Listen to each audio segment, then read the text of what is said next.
nossa cidade, né, da possibilidade que teremos com a carga horária, né, dos projetos de extensão curricularizados, né, que dá um total de 10% da carga horária total do curso. Então, como poderemos utilizar esses 10% também com o projeto assim vem os nossos a informação. Para encerrar, vamos para o próximo. Eu então três perguntas que eu acredito que podem nos ajudar essa reflexão. A primeira é: falamos sobre crise.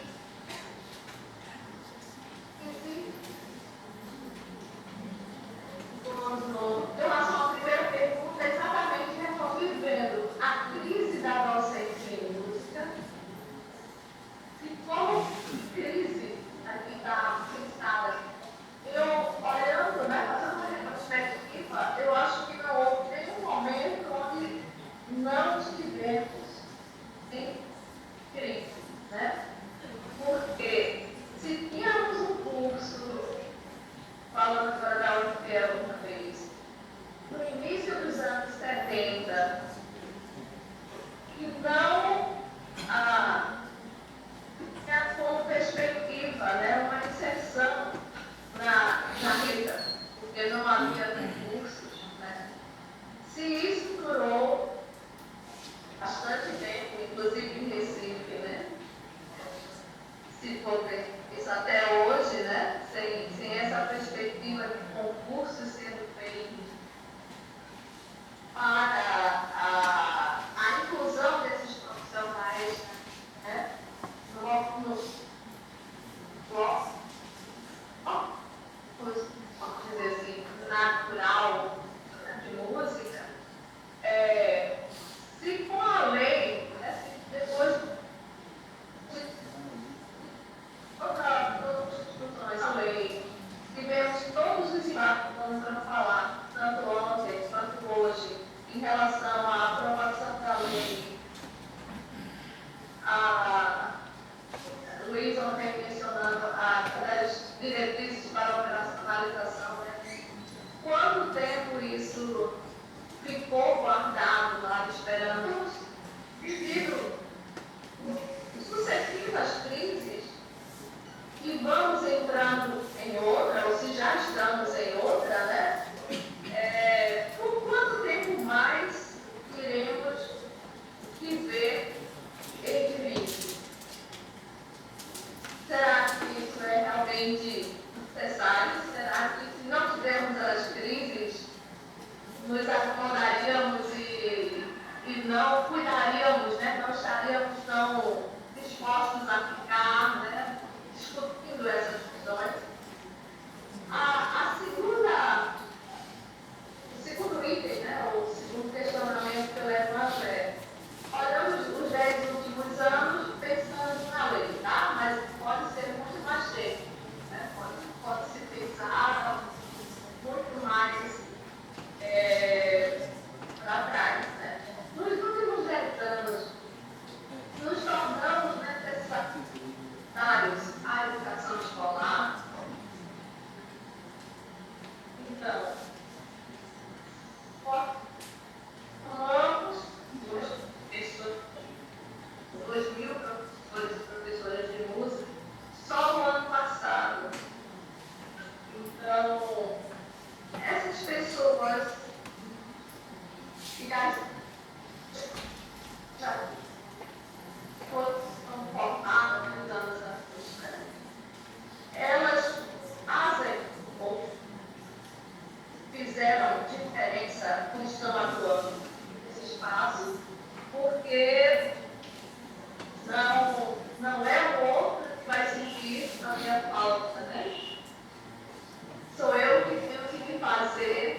como professora, né, de música, nesse ambiente, nesse momento de falar. E a última pergunta tem a ver com uma reportagem que saiu ontem no Diário do Pernambuco, e que eu também vou ler um pedacinho, né? Diz o seguinte. Estou abrindo aqui o site para fazer aqui. Brasil corre risco de exército de professores sem emprego nos próximos. E o início da matéria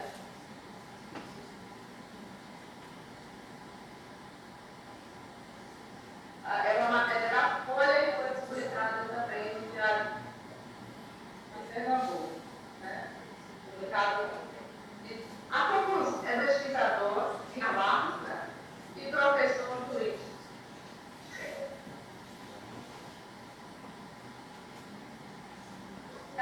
O diagnóstico detalhado da quinta-feira.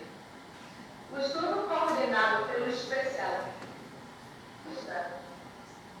indica que o país formou 1 milhão para o ensino entre 2013 e 2017, com 26 mil professores em atividade no Brasil atualmente, dos quais 1.751 atuam na rede pública.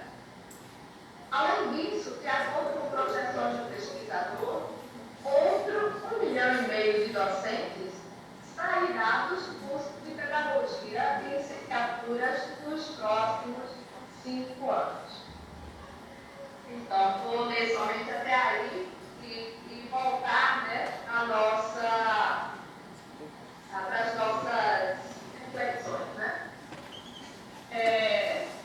Estaremos nós, né, também vistos, esses economistas, né, como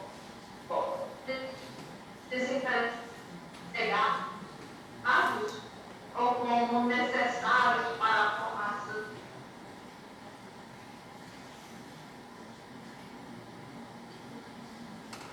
Então,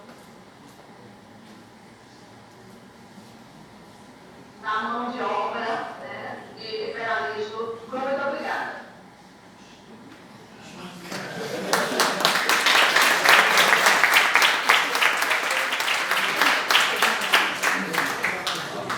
Obrigado, Cris, por suas palavras, sua participação. Vamos passar agora vindo da Bahia para Paraíba, especificamente para Campina Grande. O senhor João Valdo, então, fique à vontade para iniciar. Boa tarde, bom dia.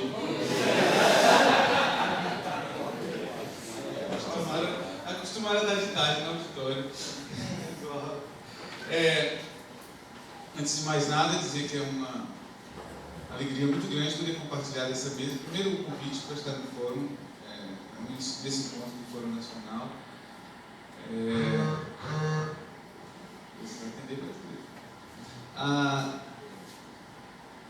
E estar, sobretudo, nessa mesa, nesse painel, ao lado de meu amigo Vanildo, que trabalha em pesquisa na UFPB, ao lado de Luciana Delbem,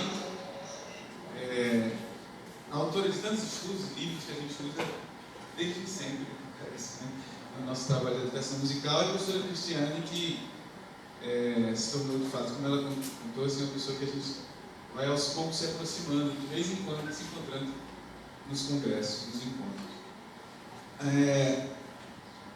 O que eu vou falar hoje, antes de mais nada, é bom pontuar que tanto Luciana quanto Cristiane e Cláudia, que esteve conosco ontem à tarde, estarão aqui pessoalmente no Congresso da Ampom, se tudo correr bem, em agosto, né? Estaremos todos juntos aqui, então vai ser uma alegria a mais para nós estarmos juntos.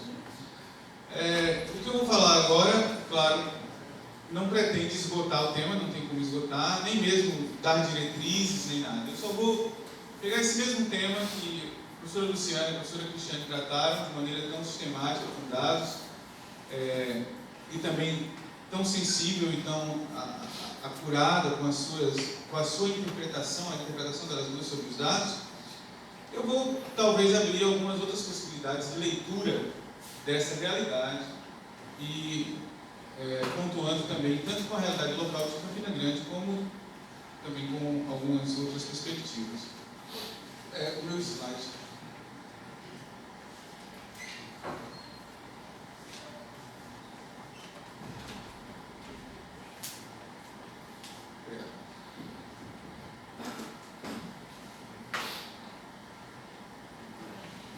Então vamos lá.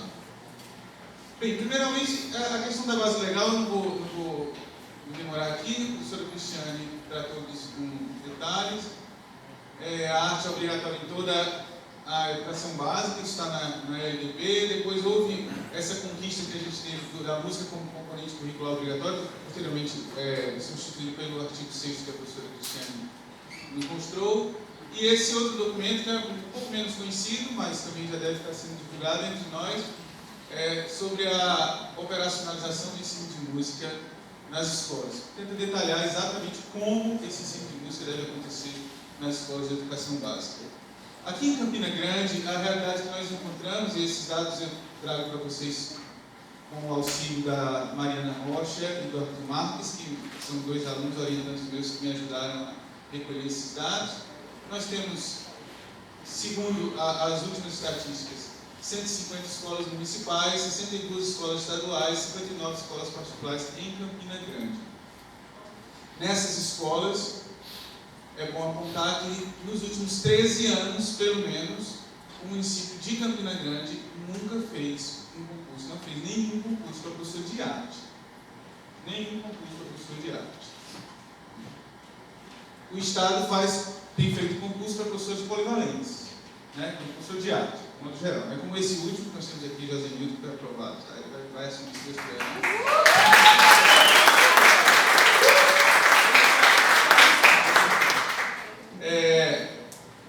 Então, e agora eu vou falar para vocês, quem tiver problema de coração e coisa assim, é para se preparar, porque em todo o município de Campina Grande, com aquelas centenas de escolas que nós temos ali, nós temos um professor licenciado em música, concursado em atuação. E ele é concursado para professor de arte, não é professor de música. Professor polivalente. Eu coloquei o saxofone aí porque ele é Gustavo, que esteve aqui conosco ontem, é saxofonista. Eu pensei que o bichinho merece pelo menos essa homenagem. Então, quando falar desse professor, é ele. Ontem esteve conosco, participou das discussões. Então ele está na rede estadual. Na rede municipal, o que nós encontramos, geralmente, são professores de outras áreas, que fizeram algum curso, alguma especialização, alguma coisa assim, em arte e educação, né, e ali completam a sua carga horária, sendo que aqui... bacharel. Bacharel. Né? Eu vou já falar dessa realidade. Então, essa situação que nós temos é uma situação bastante dramática. Eu venho aqui para a gente ter uma ideia. Entrando em alguns detalhes. A maior parte dos professores que dão aulas de arte no município de Campina Grande são pedagogas com especialização em arte e educação. Ou então, em alguns casos, inclusive, professores de letras, porque aí há uma espécie de extensão da interpretação da literatura como arte, também arte literária, e aí elas próprias professoras de letras muitas vezes reclamam essa possibilidade para si, essa possibilidade de serem professores de arte, complementarem suas cargas horárias como professores de arte, porque a literatura também é uma arte, afinal de contas. Então, licenciados em outras artes, também que assumem segunda licenciatura, sobretudo alguém que já era professor do Estado, ou então também o caso do bacharel, por exemplo, nós temos o caso de Halley. Halley, ele está na rede pública, mas ele entrou como professor de filosofia. Depois ele fez bacharelado em música, aí aproveita e entra ali. Né? E veja que é o caso de Lívia também. Lívia inclusive, é bacharel em música e fez uma especialização em arte e educação, se não me engano. E é professora de arte. É professora de arte. Porque aí eles, dessa maneira eles acabam sendo habilitados, legalmente habilitados para isso, né? Então, olha o caso da residência pedagógica. Quando a gente foi fazer a residência pedagógica, existe uma exigência legal da CAPES, né, que o preceptor, ou seja, o professor que vai acolher os residentes na escola, ele tinha que ter a formação específica na área. Aqui em Campina Grande, a única licenciatura na área de artes que existe é a licenciatura em música. Então, tudo que se falar em área de arte vai vir para a música. Então, quando houve o subprojeto arte, na verdade somos nós. Né? Isso aí foi uma vantagem para a gente. Eu me lembro que até comentei com o Fabinho sobre isso. Então, quando nós tivemos a possibilidade de 24 bolsas para residentes, para a residência pedagógica, nós precisávamos de 3 preceptores, porque cada preceptor cuida de 8 residentes. Né? Então, 3 preceptores em escolas habilitadas do município ou do estado, que pudessem, de alguma maneira, acolher esses alunos e fazer a supervisão desses alunos, a orientação desses alunos lá dentro das suas aulas. Bem, nós simplesmente não encontramos no município de Campina Grande ninguém. Há um professor licenciado em teatro que estava numa escola. Essa escola não tinha sido cadastrada pela prefeitura para residência. Então, o sistema não enxergava essa escola, não conseguia enxergar. E todos os outros que nós formamos eram formados geralmente em pedagogia, com alguma especialização em arte e educação. E então nós ficamos com uma escola possível se a gente entrasse com recurso no MEC. E depois ia ter que mandar de volta 16 bolsas. E aí foi quando nós fizemos uma manobra. Qual manobra nós fizemos? Nós temos concursados para a Secretaria de Cultura 2 licenciados em música, o Edilson e Robson.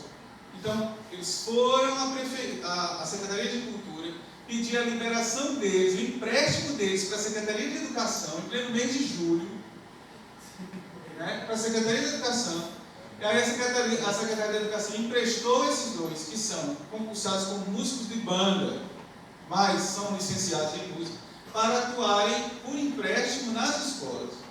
Então, os 2 chegaram em mês de agosto na escola, assumindo com grandes conflitos, inclusive internos, né, porque lá já tinha um campo, né, ali estabelecido, para poder a gente ter licenciado em música lá dentro para poder acolher os residentes. Olha a situação. E esse trabalho da residência pedagógica agora vai ser desmanchado, porque eles foram emprestados somente durante a residência pedagógica. Acabou a residência, são devolvidos ao departamento. E aí aquele trabalho que foi construído ali não vai ter ninguém para continuar aquilo que os residentes fizeram durante a vida. É uma situação assim. Por isso que eu falei para quem tiver problema de coração se segurar, porque é um negócio surreal. Então, essa realidade, eu trago esses dados não de maneira aprofundada, para a gente ter uma ideia de do campo onde nós estamos, do lugar onde nós estamos, né, formando esses licenciados para isso. Essas são demandas que surgem a partir dessas constatações.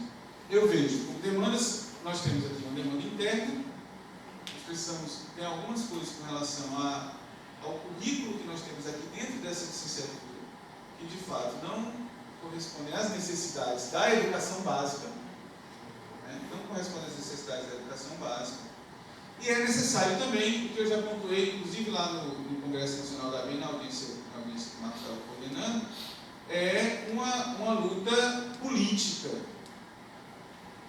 Eu já tenho provocado aqui, vários de vocês já me escutaram, provocando que se crie uma associação de professores de música de Campina Grande, que possa, inclusive juridicamente, ir lutando pelos espaços, conquistando espaços. Bem, isso é só uma constatação. Outra constatação que nós temos, a partir desses dados que eu vi para vocês, a questão da polivalência, ela é defendida pelas estruturas. Só que não acredita na polivalência, em princípio, somos nós mesmo. Né? Eles acreditam que sim. Na linguagem, na arte, na linguagem. E o que eu pergunto sempre, quando eu estou em oportunidade, é assim, cara, interessante, porque com letras vocês não fazem assim. A pessoa é formada em letras em inglês, ele não vai entrar para dar aula de espanhol. Mas é formado em arte e música, ele entra para dar aula de teatro, de dança.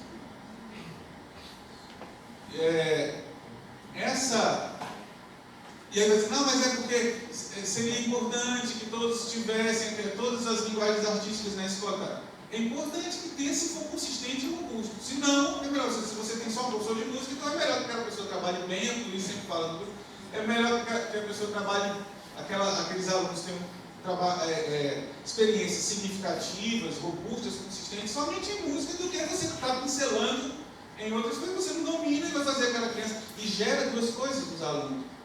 Gera ou a indiferença em relação à arte, porque o que você está fazendo não tem significado nenhum, ou gera um desalento em relação à arte. Quer dizer assim, não, isso aí não é para mim, eu não dou conta, etc. Então, a arte mal trabalhada na escola, ela só gera frutos ruins, porque ela gera ou indiferença ou desalento da pessoa com relação à expressão artística, né? A possibilidade de se expressar artisticamente. Bem, mas eu não vou... O que eu quero falar para vocês talvez seja um pouco mais no nível da reflexão. Além dessas questões todas, há duas questões de representação coletiva que têm impacto direto sobre a falta de um espaço na educação básica para o ensino de música. Ou seja, no senso comum, da maneira como as pessoas pensam, existem dois aspectos que eu gostaria de salientar aqui, que fazem com que a gente não tenha esse espaço na educação básica. Primeiro é a noção, aquela velha noção que nós já trabalhamos várias vezes, a noção do dom. Não preciso entrar em detalhes com ela. Mas essa noção do dom, de que a pessoa, para fazer música, ela tem que ter um determinado dom especial, ela tanto gera nas pessoas que não têm uma prática musical um certo desalento, vou usar uma palavra, de se aproximar daquela arte, como ela também, infelizmente, ela é reforçada também por nós músicos, porque de certa forma você se sente especial nesse mundo. Né? Poxa, que dom que você tem, você vai de fato tocado, né? Então, existe, no fundo, assim, pelo menos isso, né? Eu não tenho dinheiro, não tenho nada, mas tenho meu dom. Sei lá, alguma coisa assim, né? E isso aí nós acabamos reforçando. Para o professor de música, ele é um argumento também. Você deu aula, o garoto não aprendeu. Então ele não tem jeito. Pode violão dele no LX, sei lá, alguma coisa assim, né? E uma outra questão referente a isso, um outro aspecto que também faz com que a gente tenha pouco espaço, é a ideia de que a música é uma linguagem universal.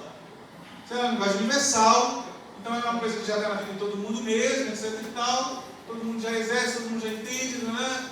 Isso é engraçado, porque para tocar a pessoa acredita muito no dom, mas para dizer, não, já escolhe a vida, etc. Então, para que você botar isso também no currículo? Para que transformar isso numa disciplina? Para que trazer... Eu já tenho tanta coisa para ser estudado na escola, não vai trazer mais esse negócio.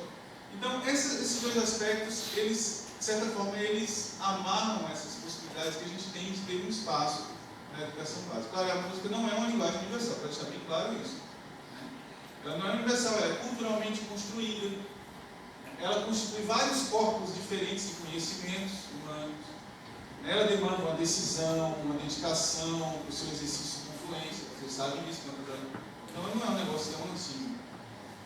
Ao mesmo tempo, se a música já está na vida de todo mundo, e se todo mundo já tem a trilha sonora da sua vida demarcada, e se por outro lado ela também é espaço privilegiado de dom para algumas pessoas, então não tem por que ensinar esse negócio na escola. Não tem por que levar isso para a escola.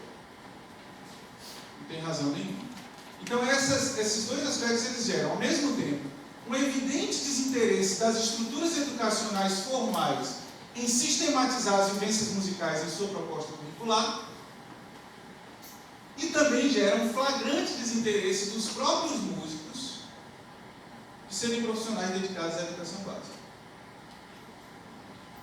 O trabalho ali, visto do ponto de vista técnico musical, simplesmente não vale a pena. Se você olhar a música do ensino básico, do ponto de vista que você vai treinar aquele cara para tocar, a pessoa olha assim, não vai valer a pena.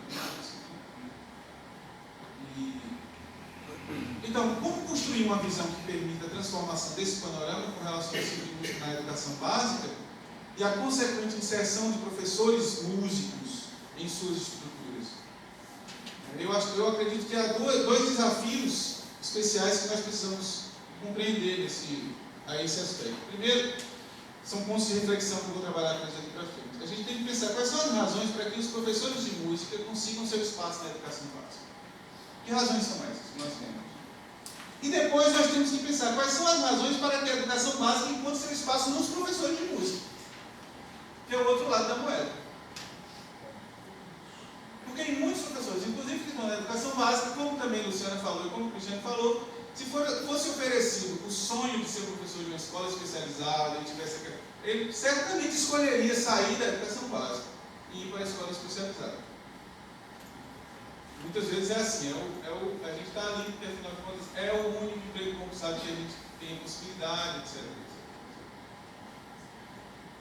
Então, primeiro, razões para que os professores de música consigam seu espaço na educação básica. Isso aqui uma reflexão, na verdade, eu venho também em resposta àquilo que Roger falou ontem. Roger está aí? Não. Ah, está aí. A Roger disse assim, que assinalou que às vezes é difícil para a gente até explicar porque é importante a música na educação básica, se não for com os argumentos que a gente usa sempre, né? Aqueles argumentos extrínsecos que a gente chama. Mas eu queria lançar uma pequena luz sobre isso. Por que o professor de música, por que a aula de música deve ter um espaço na educação básica? Vou para vocês uma coisa. Uma das coisas mais importantes que a educação básica é capaz de fazer na vida de uma pessoa é expandir os seus horizontes de possibilidades. É a expansão do seu horizonte de possibilidades. De fato, quando a gente é criança, o nosso horizonte de possibilidade é aquele ali. Quando você é criança, você sonha, sei lá, morar na casa da Barbie, que é o que está na sua vida, está no seu mundo, no seu horizonte de possibilidades. Quando você vai para a escola, você entra em contato com várias áreas do conhecimento humano. Quando você entra em contato com essas áreas do conhecimento humano, você vai ver que existe a química, existe a física, existe a matemática. E aí você vai se identificando. O ensino básico ele é como se fosse uma plantação de sementes. Ele vai pegando todas as áreas do conhecimento humano e vai semeando no terreno da sua mente, do seu coração, da sua vida. E você vai regar aquelas com as quais você se identifica. Então eu tenho certeza que nem todo professor de química, quando era criancinha, dizia assim, mamãe, eu quero ser professor de química. Ou então o professor de matemática, quando era pequenininho, dizia assim, meu sonho é ser professor de matemática. Mas ele vai, ao longo da educação básica, entrando em contato com aquelas disciplinas, com aqueles conhecimentos, ele vai vendo quais são aqueles conhecimentos que ele se identifica mais, e ele vai regando a semente daquele conhecimento ali, e ele vai percebendo, poxa, pode ser que eu seja um professor de matemática, pode ser que eu seja um professor de língua portuguesa, pode ser que eu seja... É claro que essa semente é provocada por aquilo que essa árvore que ele vai plantando, ele vai regando, ela vai sendo provocada pelas experiências que ele tem ali ao longo da educação básica. Ao longo da educação básica. E é diante disso que eu digo para vocês, nesse caso, o que a escola vai fazendo? A escola, ela vai estendendo as fronteiras do aluno em direção àquilo que os outros seres humanos já conquistaram, já descobriram. Vai mostrando o leque exatamente de opções, vai abrindo o horizonte de possibilidades do aluno. E aí é nesse ponto que nós entramos na questão fundamental, porque é que nós precisamos ter música na educação básica. Porque se todo ser humano, toda pessoa humana, todo brasileiro, cidadão, ele tem direito de ter acesso ao conhecimento humano na área das letras, ao conhecimento humano na área das ciências, ao conhecimento humano na área da tecnologia, para que ele pense que aquilo ali pode ser uma possibilidade da vida dele. Aí a pergunta que a gente faz é assim, cara, e por que não a música também? Por que negar a essa pessoa a possibilidade, o horizonte de possibilidade de pensar assim, poxa, eu posso ser um músico, eu posso ser um professor de música. Quando nós não oferecemos isso ao longo da sua formação, nós estamos negando a essa pessoa o horizonte de possibilidade de dizer assim, a música pode ser aquilo que eu quero me dedicar.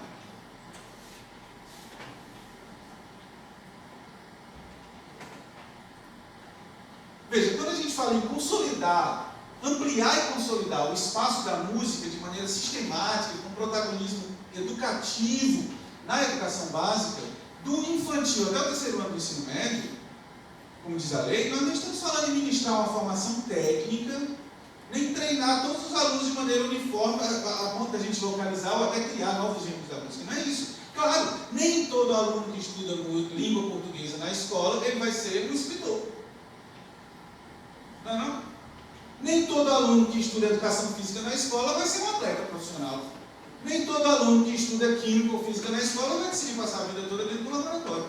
Mas a pessoa tem o direito de saber que aquilo ali é uma possibilidade para a vida dele, que ele, como ser humano, pode, se ele decidir, se ele se identificar com aquilo, se ele decidir, for atrás, ele pode mergulhar naquela área. Cada uma das áreas do conhecimento, todas as conquistas do conhecimento humano, em todas as áreas sobre as quais o ser humano já ousou se debruçar, todas essas conquistas são patrimônio de todos os seres humanos. É nessa perspectiva, veja bem, eu acredito que todo mundo concorda que seria muito injusto você negar a qualquer ser humano o conhecimento da sua própria língua, por exemplo. Não, você não vai estudar a língua portuguesa.